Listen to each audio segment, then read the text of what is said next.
Então, nós estamos de volta e continuando a nossa conversa, Mauro, você me perguntou sobre a questão das novas gerações, né?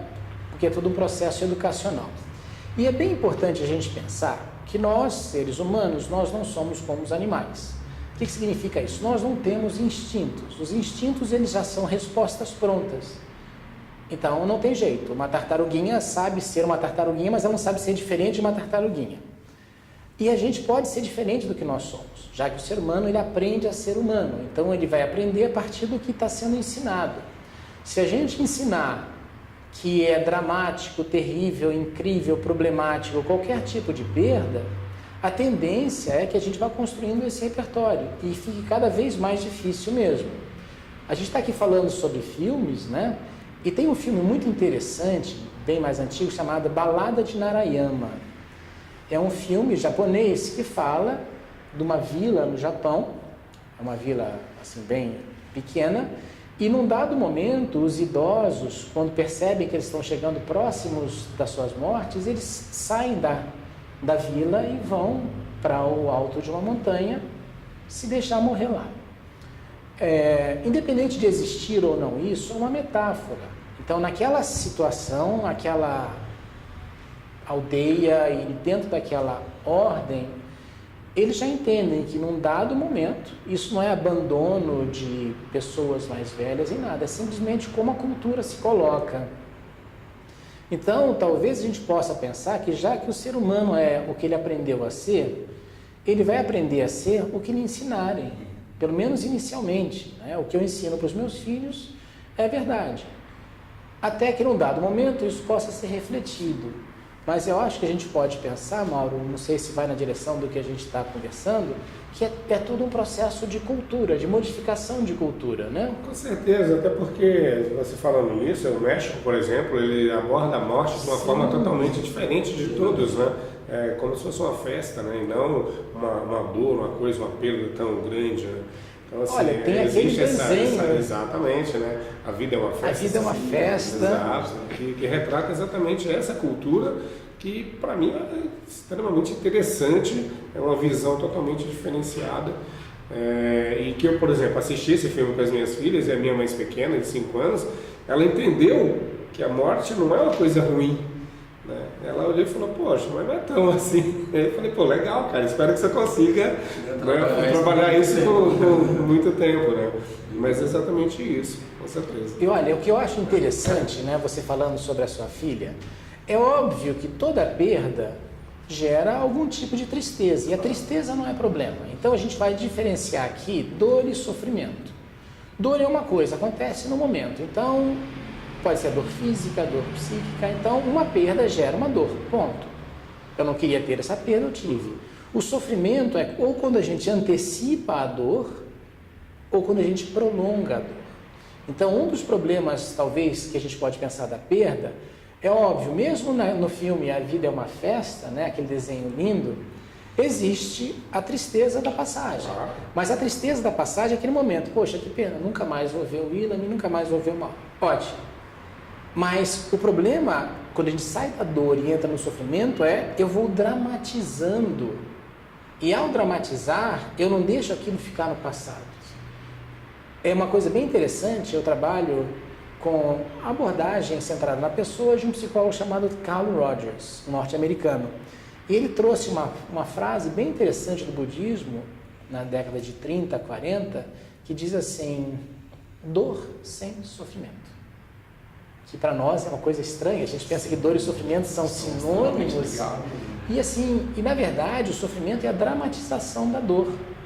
E nós somos treinados a dramatizar. Você falou no bloco anterior sobre a questão do apego. E nós somos treinados a isso. E eu digo treinados porque a gente, enquanto criança, não sabe disso. Até que nos dizem, olha, isso é teu, isso não é, isso é bom, isso é ruim. E uma criança que não sabe, num dado momento vai dizer, então deve ser assim mesmo.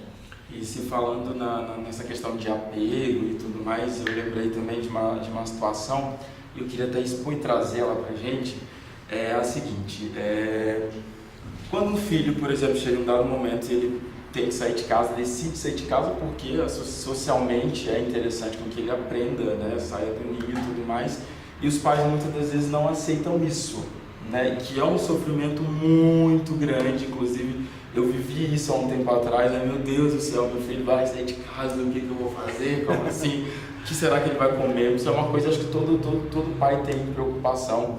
E eu queria entender melhor sobre essa questão de comunidade, queria, né, que você pudesse expor pra gente sobre acho que essa síndrome aí do ninho vazio. Isso aí é uma coisa bem interessante, que passa também por uma questão de aprendizado. Ou seja, essa síndrome do ninho vazio, ela é uma construção muito recente da cultura. Quando a gente vai estudando a história, né, da psicologia em termos sociais, a gente vai vendo que uma série de construções que a gente diz, isso é natural do ser humano, não é natural, isso é uma construção. Então a gente aprendeu, num dado momento, que as coisas são assim e há um tempo atrás as coisas eram diferentes. Então, por exemplo, na Idade Média, é interessante a gente pensar, os pais e as mães simplesmente enviavam seus filhos a partir dos 7 anos de idade para irem para outros lugares. E era o mais normal e natural, que a gente pode falar de natureza, simplesmente isso. Aos 7 anos de idade, ao completar 7 anos, que a gente não consegue nem imaginar hoje em dia, a criança simplesmente saía de casa. Ela era colocada para fora de casa, não expulsa, mas colocada para fora de casa. E ninguém achava estranho. Então eu acho que nós somos seres sócio-histórico-culturais, além de biológicos e psicológicos. E a cultura, ela tem um peso muito grande. E não só a macrocultura, mas a microcultura, como a gente constrói isso em casa. Então, talvez uma das questões importantes para a gente pensar em termos de maternidade e paternidade é como é que a gente constrói em nós, mãe, pai ou o que quer que seja, a ideia que a gente falou bem no iniciozinho, né, de que todo apego excessivo vai gerar não só uma dor excessiva, mas principalmente um sofrimento. Então, eu acho que a gente pode tranquilamente imaginar que tudo que a gente está construindo nesse momento e nessa nossa conversa é como a gente se constitui enquanto seres culturais de uma forma mais saudável. Você deu o exemplo da sua filha de 5 anos.